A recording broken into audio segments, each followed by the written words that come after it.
Hi students, this is the second part of chapter 6 Life Processes.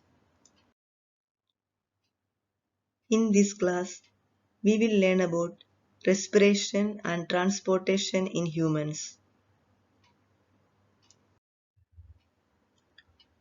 Respiration, a metabolic process which involves breakdown of food to release energy is known as respiration. Respiration involves two steps, breathing and cellular respiration. Breathing is the intake of oxygen from atmosphere and release of carbon dioxide.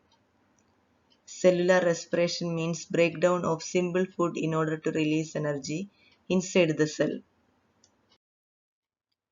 The food material taken in during the process of nutrition is used in cells to provide energy for various life processes. Diverse organisms do this in different ways. Some use oxygen to break down glucose completely into carbon dioxide and water, while some use other pathways that do not involve oxygen. In all these cases, the first step is the breakdown of glucose, a 6-carbon molecule, into pyruvate, a 3-carbon molecule, which take place in the cytoplasm. The pyruvate may be converted into ethanol and carbon dioxide, which takes place in yeast during fermentation. Since this process takes place in the absence of oxygen, it is called anaerobic respiration.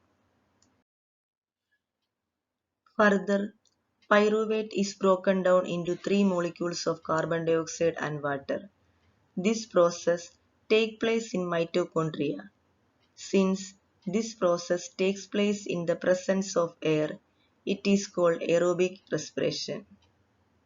Sometimes, when there is a lack of oxygen in our muscle cells, pyruvate is converted into lactic acid, which is also a 3-carbon molecule. This buildup of lactic acid in our muscles during sudden activity causes muscle cramps. The energy released during cellular respiration is used to synthesize a molecule called ATP or adenosine triphosphate, which is used to fuel all other activities in the cell. In these processes, ATP is broken down, giving rise to a fixed amount of energy which can drive the endothermic reactions taking place in the cell. The rate of breathing in aquatic organisms is much faster than that seen in terrestrial organisms because the amount of dissolved oxygen is fairly low compared to the amount of oxygen in the air. There are two types of respiration, aerobic respiration and anaerobic respiration. Aerobic respiration takes place in the presence of oxygen, while anaerobic respiration takes place in the absence of oxygen.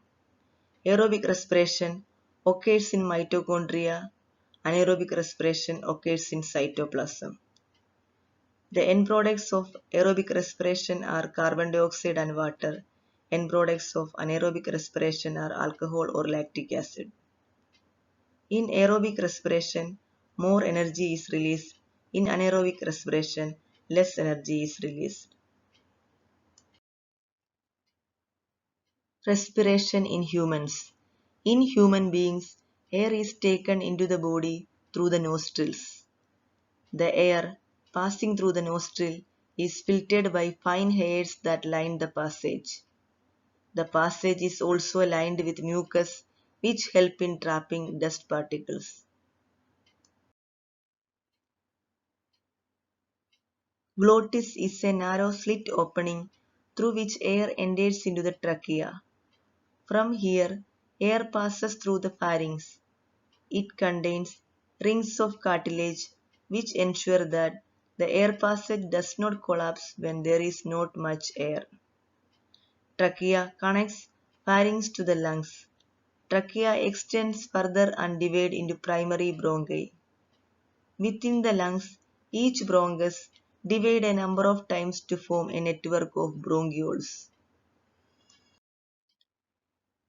Each bronchiole terminates into a sac called alveolar sac. Each alveolar sac is extremely thin-walled and looks like a bunch of grapes. It is surrounded by a network of blood capillaries. Exchange of gases takes place in the alveoli. A pair of lungs are present in the thoracic cavity. Lungs are spongy, elastic bags consisting of bronchi, bronchioles and alveoli. Mechanism of breathing. Inhalation. During inhalation, the thoracic cavity expands. Ribs lift up. Diaphragm becomes flat in shape.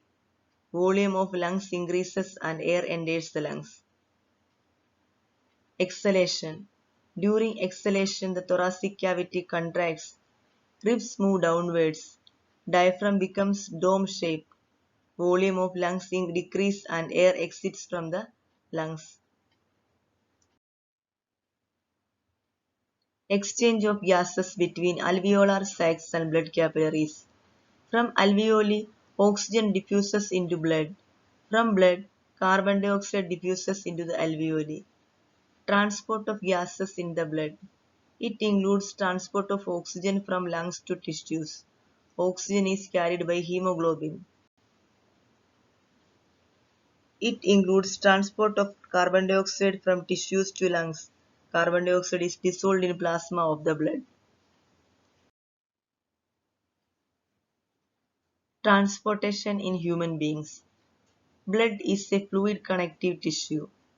Blood consists of fluid medium called plasma, red blood corpuscles, white blood corpuscles, and blood platelets suspended in plasma. Plasma transports food, oxygen, carbon dioxide, nitrogenous waste, etc.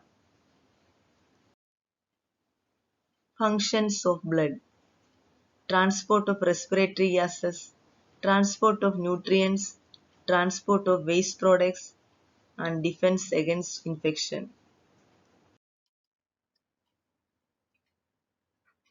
There are three types of blood vessels: arteries, veins, and capillaries.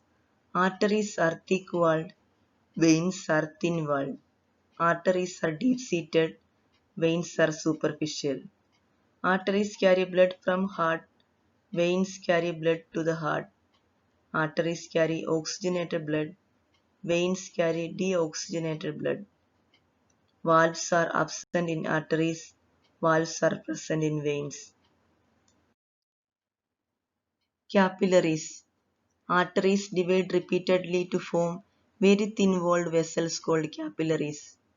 Exchange of materials between the blood and cells takes place across this thin wall. Capillaries then join to form veins. Human heart. The heart is a muscular organ. It works as a pump in the circulatory system. It is located in the middle of the chest and tilted towards the left. The heart is made up of cardiac muscles. There are four chambers in heart. The upper two chambers, called atria, are thin-walled and two lower chambers, called ventricles, are thick-walled. Right and left side of heart is separated by septum. Between the atria and ventricle is an aperture which remains closed by valves. Valves prevent the backflow of blood. Working of heart. Left atrium receives the oxygen-rich blood from the lungs. While receiving blood, it relaxes. Left ventricle pumps oxygen-rich blood throughout the body. Deoxygenated blood comes from the body to the upper right atrium. It contracts to pump the blood to the right ventricle.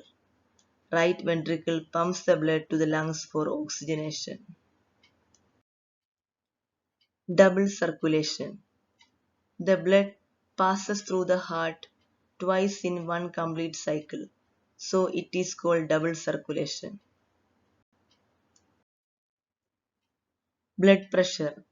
The force that the blood exerts against the wall of the blood vessel is known as blood pressure.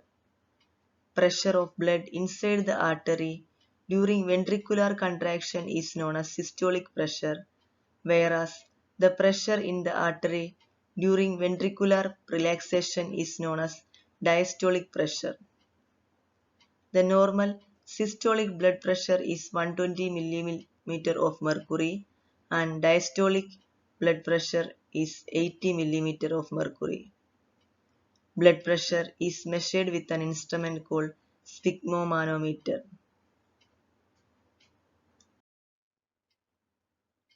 Home assignment.